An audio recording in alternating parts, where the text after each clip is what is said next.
Ramakrishna Vivekananda mission আমার school. সকালবেলা শ্যামনগরের এই ভয়ঙ্কর জ্যাম অতিক্রম করে আমি গেছিলাম আমার স্কুলে। সেই আনন্দে আমার চুলটা উড়ছিল। সেই জায়গা আমার জীবনের বেস্ট সময় যেখানে কেটেছে।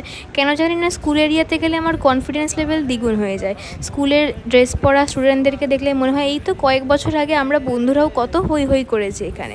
তারপর এটা খেতে খেতে গেছিলাম সোদপুর, ওই শপিং আর কি।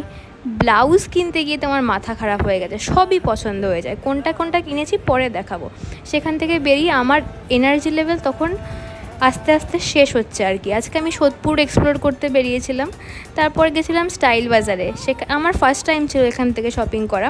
সেখান থেকে বেরিয়ে সেই সোদপুরের গলি যেখানে জিরে থেকে হিরে সবই পাওয়া যায়, ঠাকুরের জামা কাপড় কিনতে যাওয়ার পারফেক্ট ডেস্টিনেশন। তখন আমার এনার্জি প্রায় 90% শেষ। 10% শেষ হলো এই ট্রেনে উঠে। তারপর আর কি, বৃষ্টির মধ্যে আরেকটা দিনও শেষ। টাটা, দেখা হবে কালকে।